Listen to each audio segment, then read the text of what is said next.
Okay, I think we are ready. Good afternoon, everyone. You are welcome again to Fab Cabin. My name is Francis Adebayo Beckley.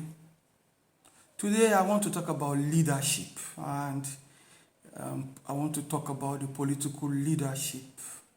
I want to talk about mentorship in political leadership. And I want to address this issue in my own perspective. In this country called Nigeria, political leadership, political mentorship, and they call it godfatherism and the rest of it. And I want to narrate it to the relationship between Bola Ahmed Tinubu, Senator Bola Ahmed Tinubu, the Jagaban of Nigeria, and my respected Vice President, the Senior Advocate of Nigeria, the Vice President of the Federal Republic of Nigeria, to look at their relationship. And when we talk about political mentorship, or you call it godfatherism, godfather. If you recall that the Vice President was once appointed by Tinubu to be a commissioner in Lagos State. And he worked under Tinubu. They became very, very close. Well respected by Tinubu, trusted, well trusted, a reliable friend indeed to Tinubu, a trusted friend. And he was in the kitchen cabinet of Bola Ahmed Tinubu when he was the Commissioner for Justice and the Attorney General of Lagos State. He left and went back into the academics in Unilag. But they never departed as friends. They never separated as political leader and a mentee. They kept in touch. And in 2015, when the opportunity to select who the president of Nigeria will be, you all recall that Tinubu volunteered, put his platform on the ground, and influenced all his political friends to support Buhari.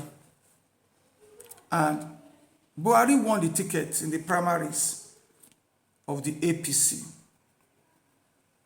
So Tinubu put his political life on the line. He took a risk. Now, after Buhari won the primaries, we all know that Buhari had his own choice of who should be his vice president. But Tinubu stood his ground and said no. That he would have loved to be the vice. But if it's not going to work, then definitely his bloc, his supporters, should be the one to nominate who will be the vice, having conceded that the president is going to come from the other bloc that made up the APC. And the responsibility was definitely on Tinubu to nominate the vice.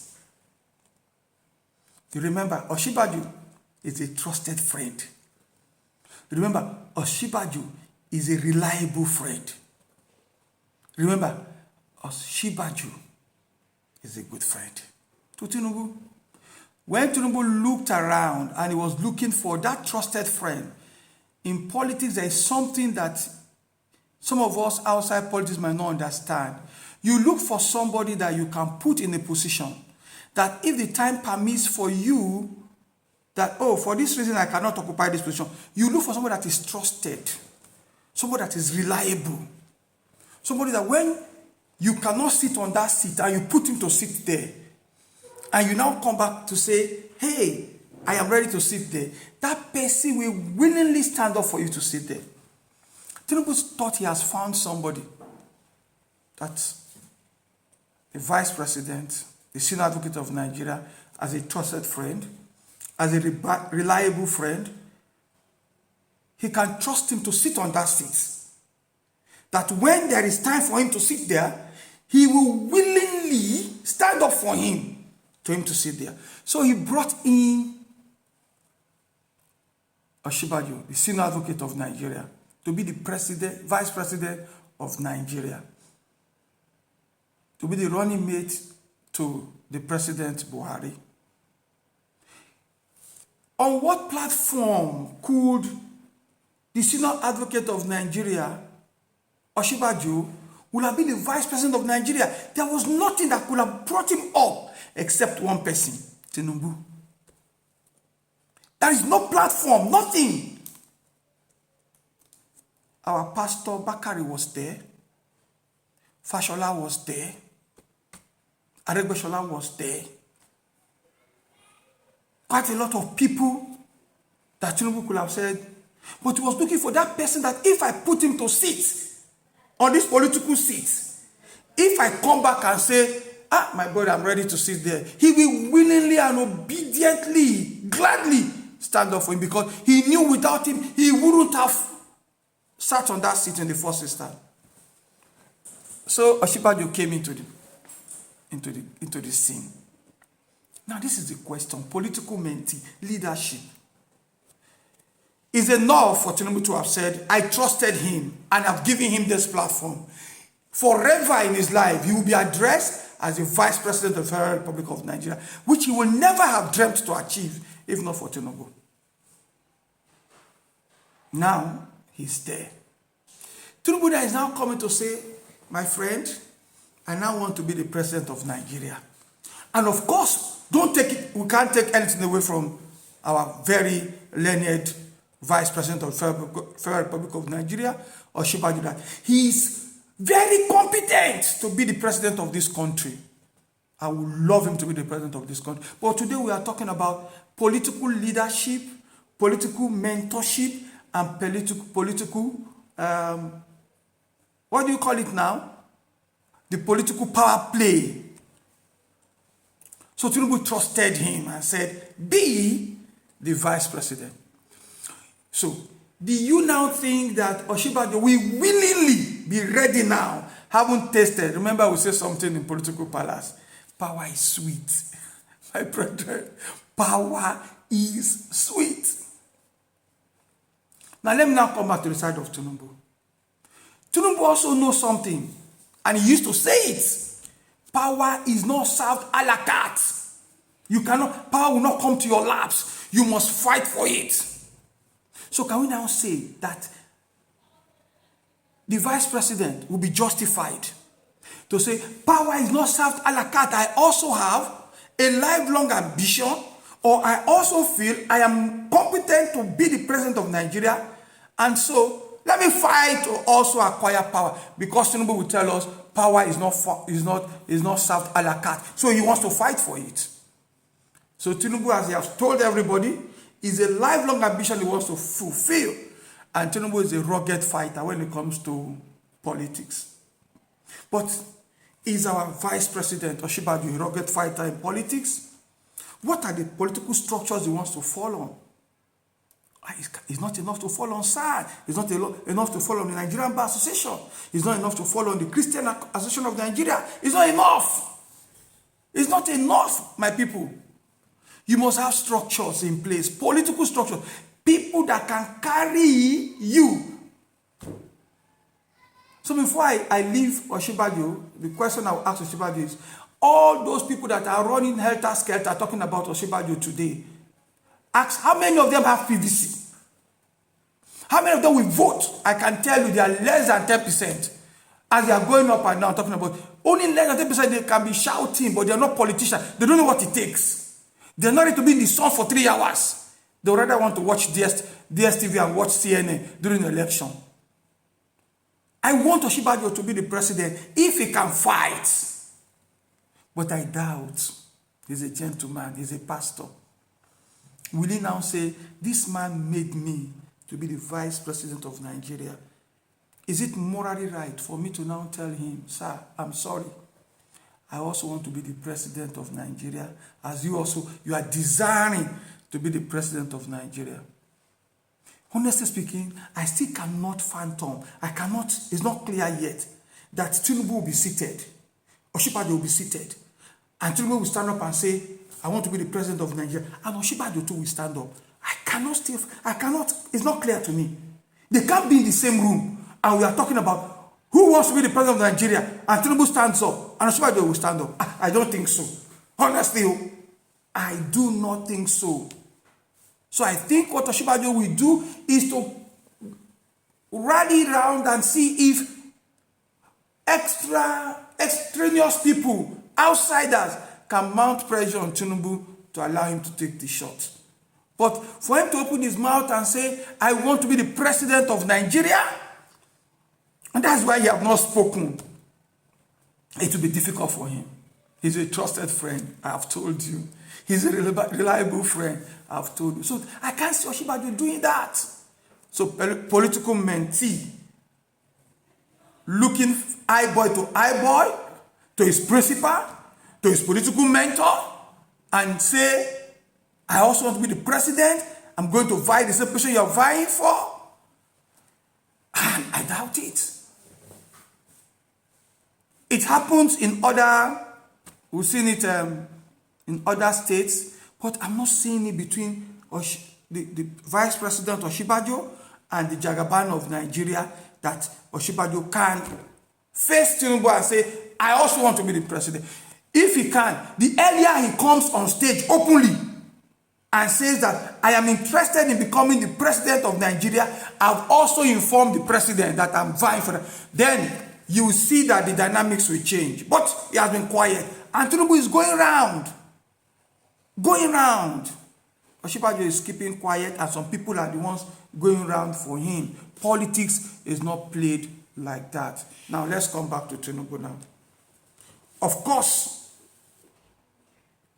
Tinubu has his soldiers. Oh my God. Tinubu has soldiers, political soldiers on the field. People that are ready to, let me use this word as they say in politics, that are ready to die for him. Tinubu has them. He has them in numbers. All over Nigeria.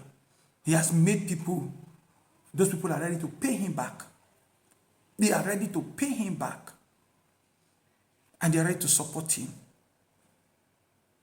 How many people has the vice president made? Is it this pocket money we are talking about? It's not it. That one does not make him anything. Nothing. Pocket money, Federal Republic of Nigeria money. That's not what we are talking about. Those people cannot make him.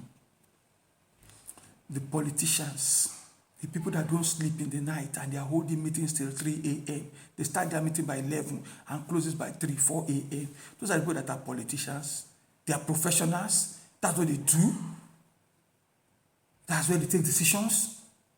How many of them have you seen around our vice president, the senior advocate of Nigeria, Osibajo? How many? So it is very tough. It's a very tough thing. But I will sincerely wish and pray that the vice president will come out and tell everybody, I'm interested. Power is not served a la carte. Tinubu told us that. He trained us that. He told us that we must fight for power. I'm also ready to fight for power. And let him start going around everywhere. As Tinubu is leaving one state, he's entering the state. As Tinubu is leaving one local government, he's entering local government. Power is not served a la carte. And after all said and done, they will come back and talk because they are friends. They will not be enemy.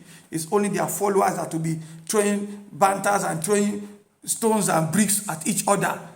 If you do that, you are wasting your time, because after all said and done, Tinubu and Osibajo will sit in the same room, take coffee and take tea, either in Nigeria, in Dubai, or in London. They will still sit together.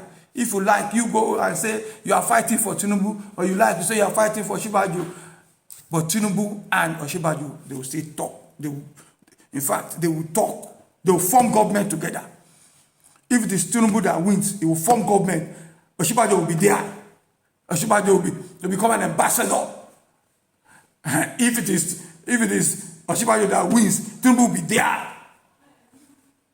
Tinubu will be there as a very controlling, very powerful position in that government. So why should anybody be fighting here and there? These are just leadership between the leader and the principal and his benefactor and his mentee.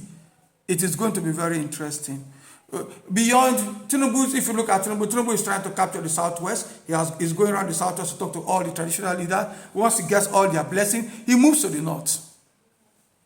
Before Osibajo will come to the Southwest to talk to the traditional leader, they'll tell him, he came here first before you. That's what it means to be a politician.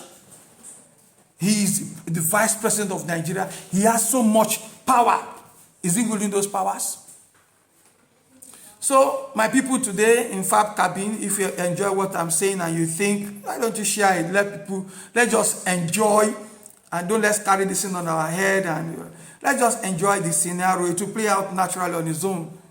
It will play out. It will play out. And the relationship between Tinubu and Buhari, I tell you, it's not between Tinubu and Buhari. It's between Tinubu and some Buhari clique. So, and Tinubu knows that, and he knows who he's fighting. He knows it's not Buhari. So don't let us go to that area. So, but my concern is, one, honestly, there is a relationship between Tinubu and the vice president, which is not today. It has been a long relationship between political mentor and the political mentee. Tinubu all the way has always been throwing him forth to put him in key positions, and Tinubu has given this platform to become the vice president of Nigeria. If the president will be ungrateful to Buhari for doing that, do you think Osibajo will also be ungrateful? So that's why I said I find it difficult for Osibajo to come out and declare. If Tinubu is declaring, I find it difficult Osibajo will declare. Secondly, I also think that if Osibajo will declare, it will be a very beautiful thing. Why? Because Tinubu says power is not served a la carte. Let's fight for this power. Let me also give it a trial. Let me go around and talk to people. But as I speak today, Osibajo have not declared. It's difficult. It's difficult. I want to thank you for listening. You can share this video. Let others, let's look at this political space. We must be involved. We are all political animals. We should be, in one way, in our own little way, contribute in one way or the other. And if Osibajo, let me close by saying, if Osibajo will not have the guts to declare, he should quickly tell the people that, please don't waste your time and your resources. People are going up and down. Osibajo. He should quickly let them know. We have short time. In less than 3-4 months now, the presidential candidate for APC will be declared. So that between him and Tinubu and their group, they can come together and fight those cliques that are against Tinubu, instead of him keeping quiet. And it's as if there's a division between the Southwest. No, there shouldn't be. But if he wants to fight, let him quickly declare. Let everybody go out. And so I wish the two of them the very best. I wish the vice president the very best. I wish Tinubu also the very best. Nigeria will be great again. Thank you. God bless you.